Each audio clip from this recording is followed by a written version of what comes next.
are you trying to work on your balance in just a wall? And you either can't get it, or you just come straight down. Same thing, really. Well, you might be trying to do toe pulls. Not going to lie. Never used to understand these for love nor money. They were very confusing. And I guess it was trying to understand how to break it down to make sense, which is the same thing as do with most drills. So to get balance when you're first starting out, you need to try and get those hips in line with the shoulders, and the feet will naturally come off. So I'm going to show you how that works and then how to do this drill so we can do a nice straight handstand.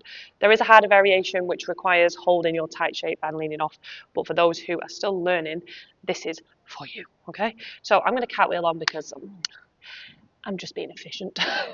So cartwheel onto the wall, and from here, right now, if I just show you, if I'm nice and close to the wall, if I keep that push in the shoulders, slide my toes down to bring my hips off, watch my feet come off. Okay, this is me balancing. I'm using my fingers. But ideally, what we want to think about is hips come over, push up. Think about that hollow body position and tilting the hips. I'm not leaning towards the wall too much. This would be the harder version. I'm just tilting the hips.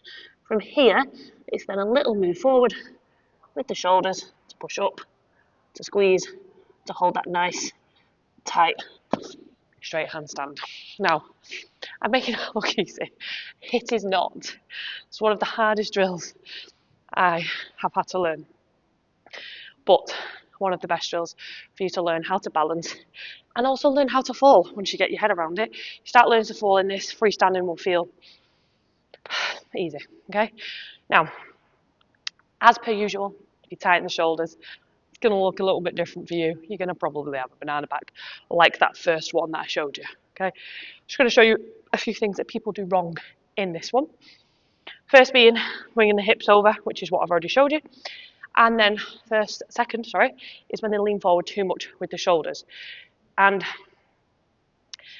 even though leaning forward a lot with the shoulders is technically going to build strength, it's not going to help you balance in this drill. So, walk in. And from here, if I set up how I set up before, so push, hollow body, and then tilt the hips. Now, if I lean forward too much, when I come off, I literally come straight down. You do not need to lean forward that much when you first start out. So a little bit of a lean, and then you're thinking about push up, open the shoulders. Now that takes me on to the next thing that people do wrong. They push back too much and they push the hips to the wall and come straight down.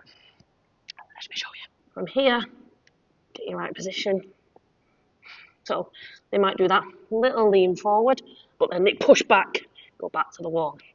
So that little lean forward and they push up, and they might make a really gracious exit like that. Two most common things that people do.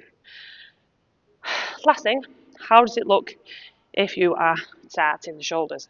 Now, I'm not super tight in the shoulders, so this isn't super accurate, but it's a slight representation of how it could look if you're tight in the shoulders. So, when people are tight in the shoulders, they tend to have a more lean forward because they can't open the shoulders. So if I lean forward more, I'm going to slide my hips over. I can still tilt a little bit, but then I'm going to lean forward even more, and then I might hold a little bit like this. So it is possible, but for me that's really hard because it's a lot of strain on my shoulders, but that's how it could look if you're tight in the shoulders. Any questions, comment below. Hope it helps.